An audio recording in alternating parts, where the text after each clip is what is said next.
حسان اور زینب کھیل میں مصروف تھے جب اذان کی آواز آئی۔ زینب نے کہا، حسان ہمیں نماز کے لیے جانا چاہیے۔ زینب اور حسان وضو کرنے کے لیے مسجد کے قریب حوض پر پہنچے۔ زینب نے کہا، وضو کے بغیر نماز مکمل نہیں ہوتی۔ حسان اور زینب نے امام کے پیچھے نماز ادا کی۔ نماز کے بعد حسان نے کہا، مجھے بہت سکون محسوس ہو رہا ہے۔ زینب نے کہا، نماز ہمیں اللہ کے قریب کرتی ہے۔ حسان نے وعدہ کیا کہ وہ کبھی نماز نہیں چھوڑے گا۔ ایک ننھی بچی فاطمہ اپنے دوستوں کے ساتھ کھیل رہی ہے۔ کھیل کے دوران اس کے ہاتھ میں کسی کا کھلونا جاتا ہے۔ وہ سوچتی ہے کہ کاش یہ میرا ہوتا۔ وہ کھلونا اپنے پاس رکھنے کا ارادہ کرتی ہے، مگر اچانک اسے دادی کی بات یاد آتی ہے۔ بیٹی، مسلمان کبھی دوسروں کی چیز اپنے پاس نہیں رکھتا۔ ایمانداری سب سے بڑی نیکی ہے۔ فاطمہ تھوڑی دیر سوچتی ہے اور پھر کھلونا اس کے مالک کو واپس کر دیتی ہے۔ اس کی دوست خوش ہو کر کہتی ہے، تم بہت اچھی ہو، شکریہ۔ فاطمہ کے دل کو سکون ملتا ہے۔ وہ جان لیتی ہے کہ ایمانداری اور سچائی ہی اصل کامیابی۔ امینہ نے سفید عبا پہنا اور مدرسے پہنچی۔ امینہ قرآن کی تلاوت اور حدیث یاد کرتی ہے۔ وہ اپنی کاپی میں خوبصورت لکھائی سے نوٹس بناتی ہے۔ استاد جی کہتے ہیں تمہاری محنت ایک دن بہت لوگوں کے کام آئے گی۔ امینہ اپنی چھوٹی بہن کو وضو کا صحیح طریقہ سکھاتی ہے۔ وہ کہتی ہے علم وہی فائدہ مند ہے جو عمل میں آئے۔ گھر والے فخر سے دیکھتے ہیں۔ کئی سال بعد امینہ ایک دینی اسکول کی معلمہ بنتی ہے۔ وہ بچوں کو قرآن، سنت اور اچھے اخلاق سکھاتی ہے۔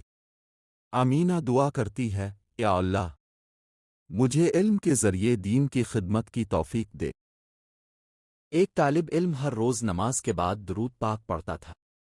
اس کے استاد نے کہا، بیٹے، درود پاک ایسی دعا ہے جو کبھی رد نہیں ہوتی۔ اس نے پوچھا، کیوں استاد جی؟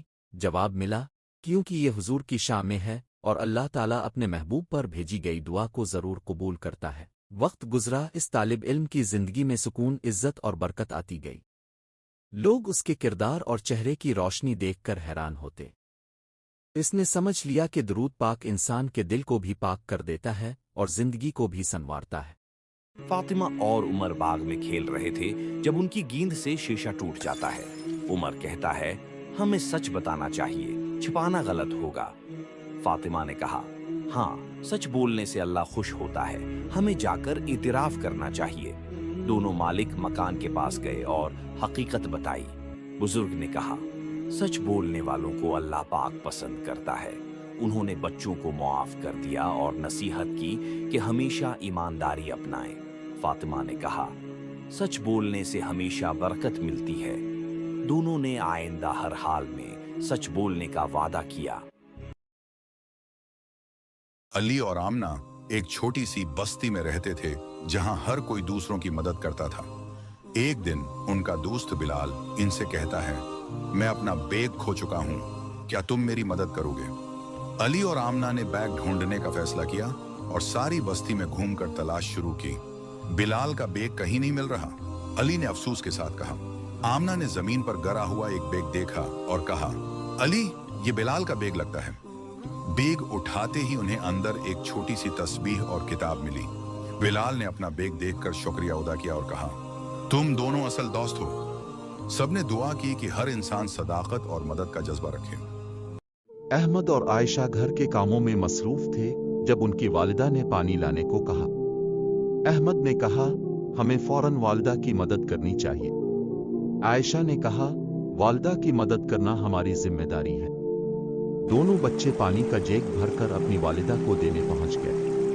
والدہ نے پانی لیتے ہوئے کہا، تم دونوں میرے فرما بردار بچے ہو۔